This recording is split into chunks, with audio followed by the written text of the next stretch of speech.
heavy, solid wood double doors of the Manhattan townhouse swung open. Hazel stepped into the grand foyer. She unbuttoned her trench coat and handed it to Ain, the trembling maid waiting by the door. Braden walked in right behind her. He watched the way she moved. The effortless, aristocratic grace made his skin crawl. It felt entirely wrong, yet undeniably natural. He stopped at the end of the hallway. His hands balled into tight fists at his sides. "Why the hell are you doing this?" Braden shouted, his voice echoing off the high ceiling. Hazel stopped walking. She turned around slowly. Her eyes swept up and down his body, looking at him with the same disgust one might reserve for a cockroach on a dining table. She didn't answer him. Instead, she walked over to the marble wet bowl. She picked up a crystal glass and poured herself a measure of sparkling water. Her movements were slow and deliberate. The sharp clink of the glass hitting the marble countertop echoed in the quiet room. The sound made Braden's shoulders flinch. Hazel took a sip. When she spoke, her tone carried the heavy, arrogant cadence of 19th century European nobility. "I do this," she said softly, "simply to earn the right to evaluate your profound stupidity." Braden's face flushed a deep, angry red. "I am fighting for my freedom." He spat back. "I am rebelling against the hypocrisy of this damn family." Hazel let out a short, cold laugh. The sound carried no humor. It was laced with raw, unfiltered pity. She set the glass down and began walking toward him. The sharp click of her high heels against the hardwood floor sounded like a ticking metronome, counting down to his execution. "Freedom," Hazel sneered. "Using your family's wealth to fund your little extreme sports hobbies is not freedom. It is the pathetic pastime of a parasite."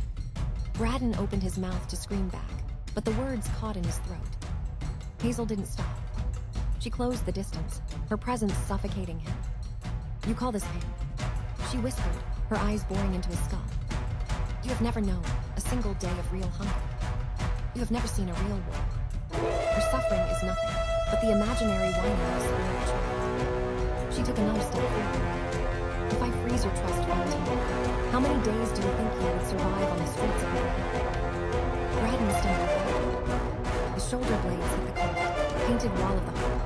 There was nowhere left to retreat. Hazel's expression softened, but the pity in her eyes grew sharper. "You are not even competent enough to be a proper failure," she said quietly. That sentence was a physical blow. It shattered the very core of Braden's carefully constructed rebel identity. His chest caved in. He grabbed his own hair, letting out a choked, miserable sob, and slid down the cold wall until he hit the floor. Hazel stood over him.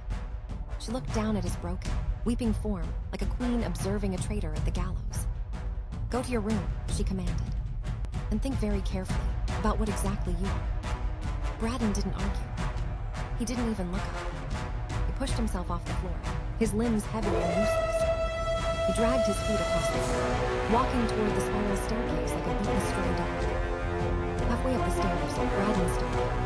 He turned his head and looked down at Hazel standing under the crystal chandelier.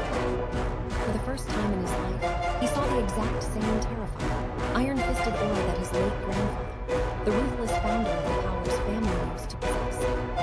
Braden quickly looked away, a deep sense of self-doubt eating at his chest, and disappeared into his bedroom.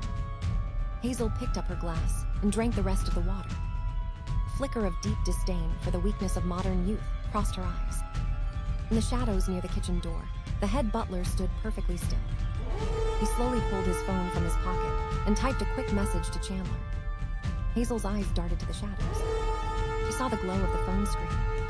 She didn't stop him.